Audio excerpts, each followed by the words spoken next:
Hello, my name is Vincent Keene. I am a Summer Meals Program Specialist for the California Department of Education's Nutrition Services Division. This webinar, Camp Operations Training, was developed for both returning Summer Food Service Program, or SFSP, camp sponsors, as well as those nonprofit organizations considering applying as an SFSP camp sponsor. The information presented in this training is invaluable and may save many camp sponsors from losing federal reimbursement dollars due to simple regulatory mistakes. Here are the objectives for this training. The United States Department of Agriculture, or USDA, defines camps as residential or non-residential day camps that offer regularly scheduled food services as part of an organized program for enrolled children. Camps can be indoors or out and can exist in a multitude of locations, whether in the city or miles away. Camps can be urban day camps, faith-based organization summer activity camps, academic camps, or upward bound camps, just to name a few. Unlike open and closed enrolled sites, sponsors of residential or non-residential camps do not establish area eligibility. Instead, they must collect and maintain individual household applications. Camps are reimbursed only for meals served to enrolled children who meet the free or reduced price eligibility standards. Keeping in line with the objectives, let's discuss what it takes to operate a successful summer camp. Let's start with these particular areas of emphasis: record keeping, eligibility, reasonable compensation, meal service, meal counting, and consultants. These 6 areas in particular are often problematic for SFSP camp sponsors. Non-compliance in any of these regulatory areas can cause camps to lose thousands of dollars in reimbursement. Along with this training session, specific references to these emphasized areas are covered in the annual training modules, CalProNet, as well as the Administrative Guidance for Sponsors Manual provided by the USDA. And, as always, you may contact your assigned SFSP specialist to discuss any and all camp-related matters. The first area of emphasis is record keeping. The term record keeping refers to the orderly and disciplined practice of storing records. Record keeping is one of the most important responsibilities of an SFSP camp sponsor. The success of your program depends on creating and maintaining an effective records system, whether your program conducts a single camp session or multiple camp sessions. Participating in the SFSP requires camp sponsors to track significant amounts of information. This information must be constantly and consistently maintained. At a minimum, program-related records should include daily meal count sheets, staff time sheets, staff job descriptions, commercial vendor invoices, receipts, canceled checks, rental agreements, utilities used for administrative staff, and site monitoring reports. If it directly relates to the camp's operation, it belongs in the records. Proper record keeping helps sponsors plan for their program's future. The USDA requires all SFSP sponsors to keep full and accurate records in order to substantiate all program-related costs. SFSP sponsors must maintain all records for 3 years after the end of the fiscal year of operation, or longer if required by the state agency. These records must be accessible to both federal and state agency personnel for audit and review purposes. The purpose of conducting an administrative review is to determine how well the sponsor operated and administered their SFSP, and to report to the sponsor any findings that must be resolved with corrective action. Again, records can only be disposed of after 3 years as long as there are no unresolved audit findings or that the program is not under investigation. All campsites and sessions must be visited by a sponsor-assigned site monitor. The site monitor will observe an entire meal service during the first week and fourth week of operations. New campsites are required to have a pre-operational visit completed and documented prior to the first day of the camp's summer meal program. All the site visit forms can be found in the attachments section of the Administrative Guidance for Sponsors Manual. It is also important that a camp sponsor ensure that all staff are trained. A training agenda and sign-in sheet must be retained with the sponsor's records. A sign-in sheet must be dated and include the names of those staff members completing the training. This slide shows a partial checklist of records found in the 2016 Administrative Guidance for Sponsors Manual as Attachment 22.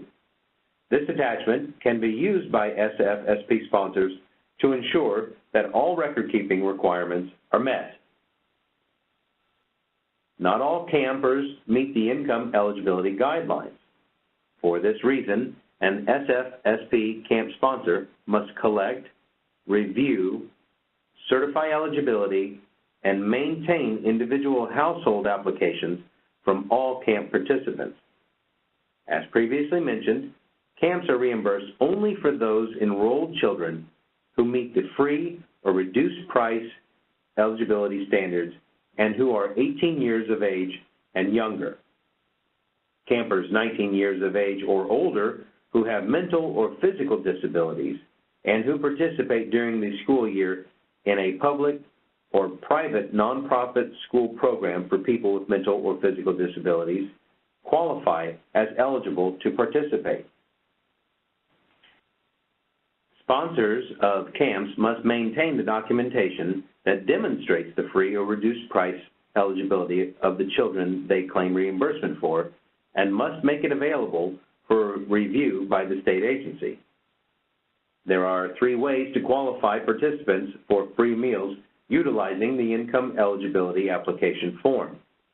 The first is categorical eligibility. Categorically eligible children are those who are automatically eligible for free meal benefits because they, or any household member, receives benefits under specific assistance programs like CalFresh or SNAP, CalWorks, and KinGap, just to name a few. If the participating camper is a foster child, he or she automatically qualifies. If the first 2 do not apply, the camp sponsor will need to collect household income data. The income eligibility scale can be found at the bottom of the state's income eligibility application. If the household income falls below the range, based on the number of household members, all of the children within the household qualify. Let's take a look at the California Department of Education's Income Eligibility Application Form. This application can be found in the Child Nutrition Information and Payment System, or CNIPS, Download Forms section. Both English and Spanish versions are available. In this and the following 4 slides, I will address each section of the application, detailing the section's required information. In Part 1 of the Income Eligibility Application Form, the parent or guardian will print the last name, first name, and middle initial of each household participant planning to attend the camp. If there are more than 2 children attending from the household, please include those additional names on a separate sheet of paper.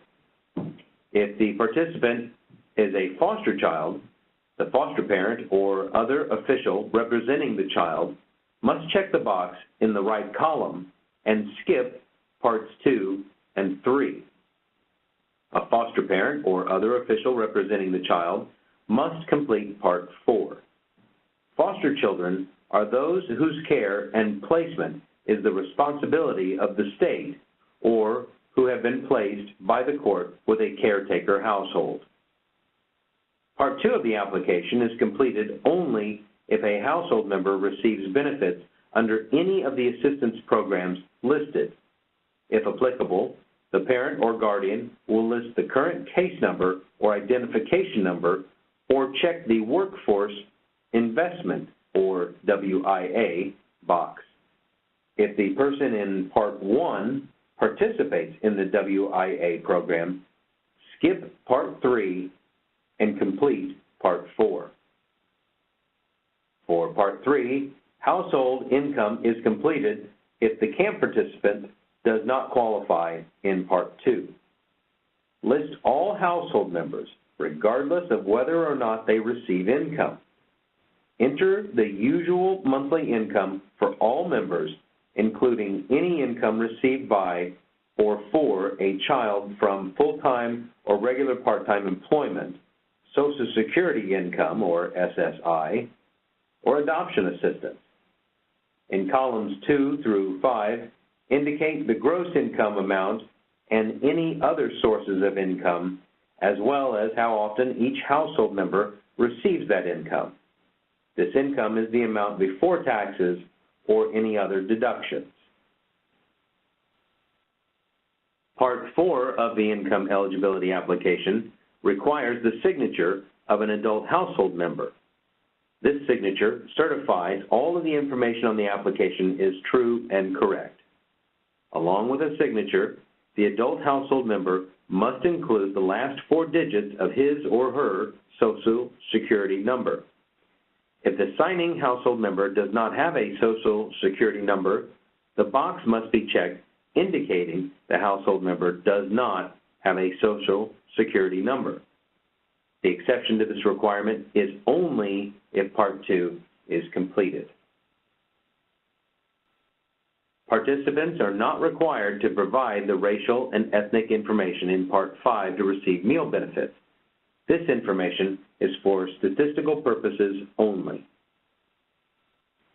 The current civil rights statement must be included in the income eligibility application.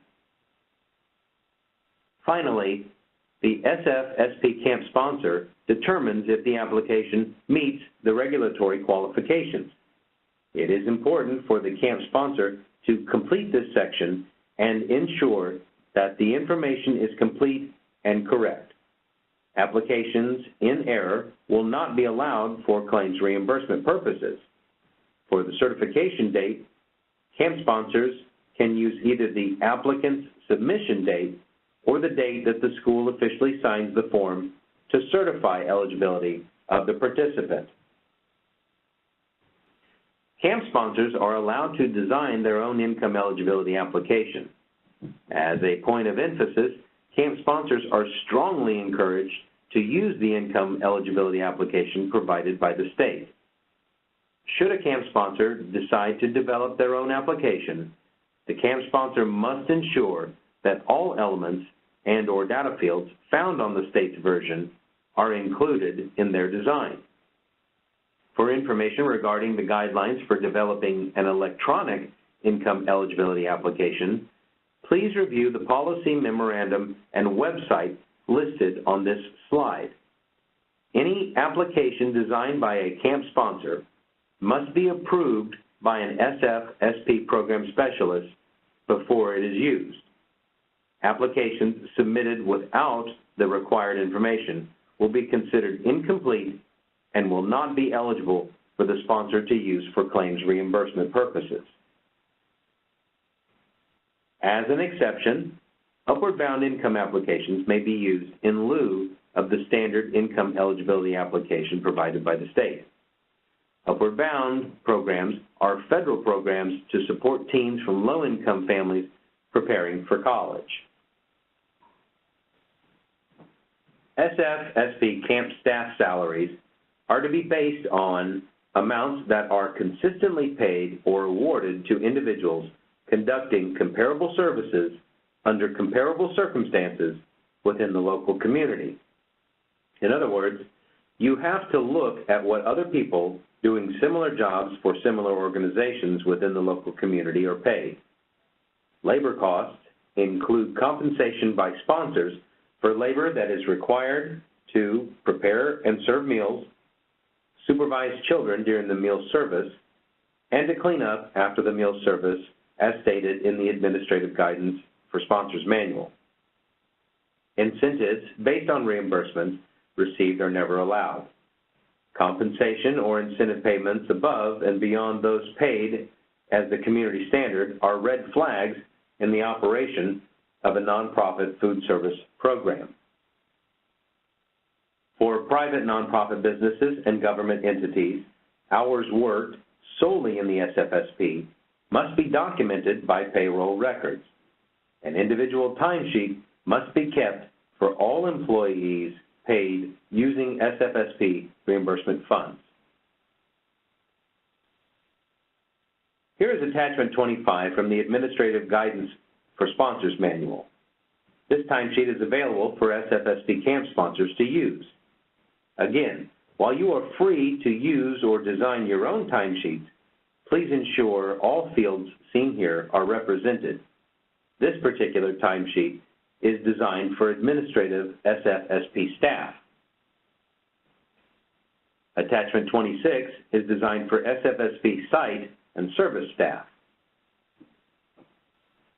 One of the benefits for conducting an SFSP camp is that both residential and non-residential approved camps may claim reimbursement for serving 3 meals or 2 meals and 1 snack to eligible children each day. All meals must meet USDA standards to be eligible for reimbursement. If the camp has soda machines, ice cream machines, or offer other types of food items which do not meet the USDA meal pattern requirements, please turn them off. Shut them down during the meal operation. Doing so will make it easier to ensure all camp participants receive a healthy and nutritious meal.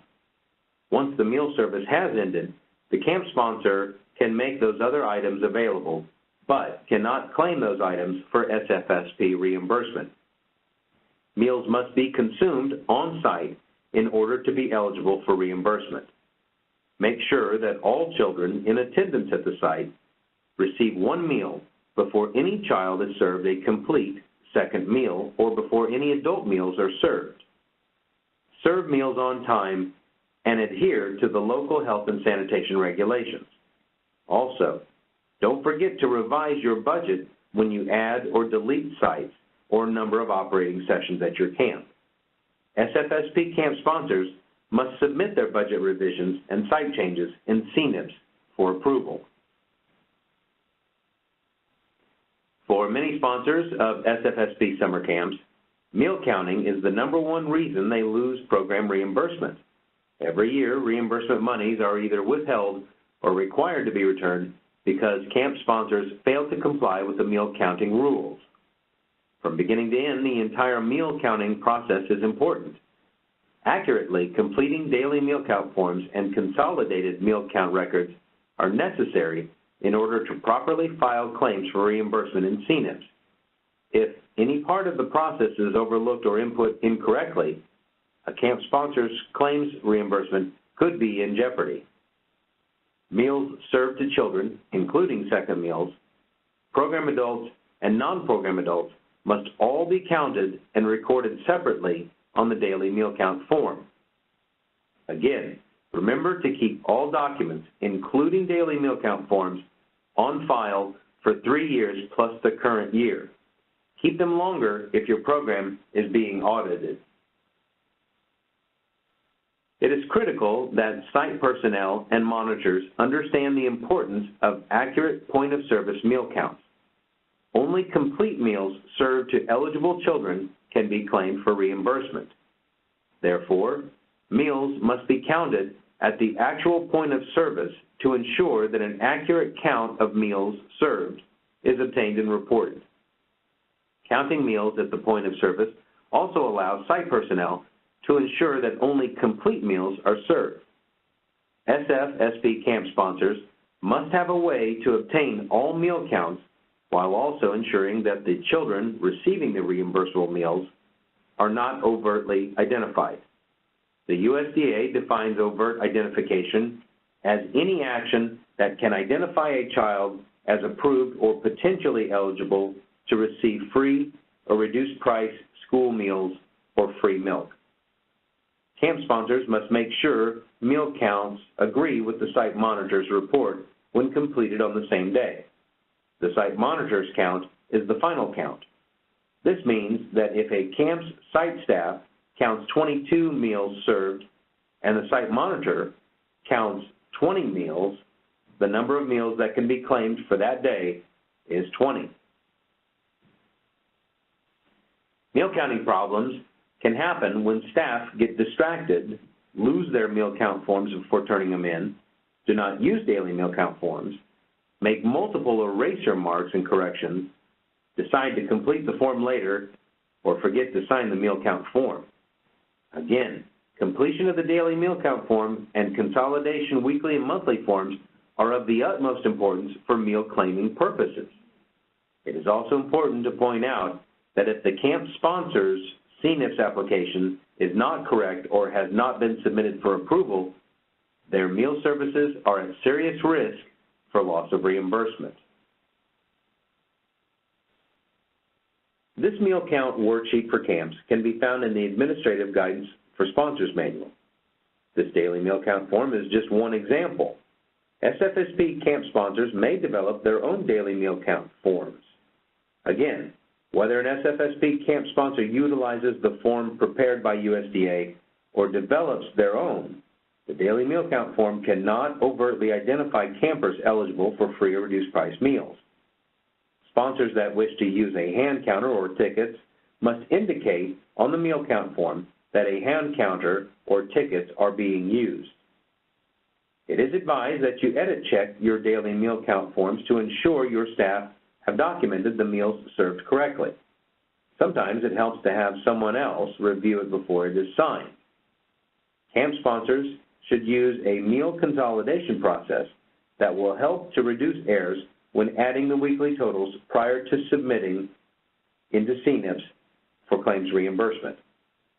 Camp sponsors must sign and date the bottom of any daily meal count form used. In order to better assist California SFSP camp sponsors, the California SFSP analysts have developed an Excel spreadsheet known as the Program Worksheet for Camp Sponsors.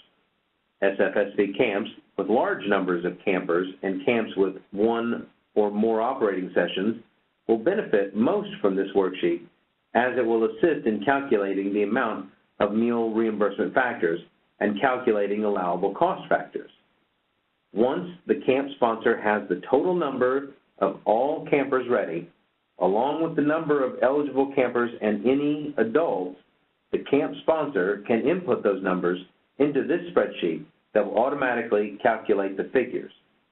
The worksheet can be found in the CNIPS download form section. Once downloaded, it is recommended that the camp sponsor save this worksheet on their office computer so that it can be used again and again. Now it's time to put all of this into practice. The following is a meal count exercise designed for SFSP camp sponsors to follow along and participate in. Moose Camp is a residential camp located high in the mountains. Moose Camp operates 3 sessions or 3 weeks during July. For ease of this lesson, all 3 sessions are identical.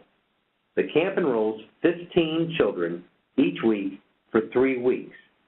11 of those camp participants are eligible for a reimbursable meal based on their income eligibility application.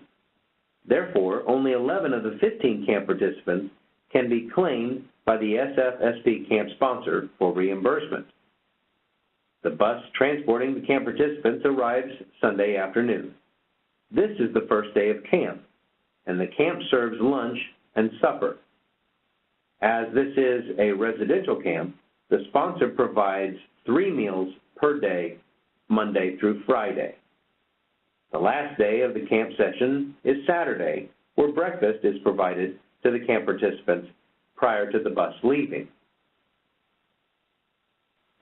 In addition to the children attending the camp, there are 3 camp counselors. These counselors are all served the same meals as the children. All meals are served cafeteria style and are recorded at the point of service as each child takes all the components of the SFSP meal pattern. In adding up all meals served, the total camp-prepared meals are 324 meals. 270 of those meals were served to the 15 children attending the camp, while the other 54 were served to the camp counselors. Here is a fictitious meal count worksheet for camps form filled in by hand. While it is not required for an SFSP camp sponsor to enter this data on their computer, it may be more legible. The meal count worksheet lists every enrolled child and is coded for those eligible for reimbursement using double ovals. The non-eligible children are identified using a single oval. As each child takes the meal type served is checked off. At the end of the week, the total meals are tallied. A total of 90 breakfasts, 90 lunches, and 90 suppers were served to the children. 18 breakfasts, lunches, and suppers were served to the counselors. Since there are 4 children who are not eligible for the sponsor's reimbursement, 72 meals are deducted from the 270 child meals. This equals a total of 198 reimbursable meals. None of the adult meals are reimbursable. As a reminder, the camp sponsor must sign and date all daily or weekly meal count sheets as shown on this slide. For the 3 camp sessions, we multiply all meals prepared for each session by 3, giving us a total of 972 meals prepared. As shown in this slide, 324 total meals were served to both children and camp counselors. This total meal count of 324 is multiplied by 3, giving us the 972 total. By subtracting the 162 non-reimbursable meals served to camp counselors, as well as the 216 meals served to the 4 non-eligible children, the total meals served to eligible children equals 594. This gives us a total estimated camp reimbursement of $1,905.51. Here you can see how the program worksheet for camp sponsors can help with meal consolidation utilizing those calculations from the previous slide. When using this specific worksheet, place the total children enrolled in column A and follow the directions provided in each of the remaining columns. The worksheet makes it easier to compute large numbers of eligible campers' meals without having to count daily meal count sheets for each eligible meal. In addition, the use of the meal cost allocation factor is helpful in determining the proportionate costs that can be expensed to the program. This completes the meal counting exercise for camps using the camp program worksheet. The following points are extremely important. As a sponsor, make sure the number of meals match your records. Be sure to check the meal counts against delivery receipts, invoices, or other documentation you have for meal deliveries. Consultants are individuals that give professional advice or provide services to a company for a fee. The Code of Federal Regulations, Title VII, Section 225.15A3, states that no sponsor may contract out for the management responsibilities of the program described in this section. There have been occasions where former SFSP camp sponsors have offered their administrative services to prospective SFSP camp sponsors for a fee. Generally, they are not W-2 employees of the sponsor's nonprofit organization. Instead, theirs is a contractual agreement with the sponsoring organization. These individuals may conduct outreach presentations for nonprofit organizations in order to solicit their consultant services. Unless hired previously as a W-2 employee, this service is expressly prohibited by program regulations. It is the camp sponsor's obligation to familiarize themselves with all aspects of the SFSP, including all regulations governing the summer meals program. This concludes the Camp Operations Training webinar. Please contact your SFSP analyst should you have any questions. Thank you.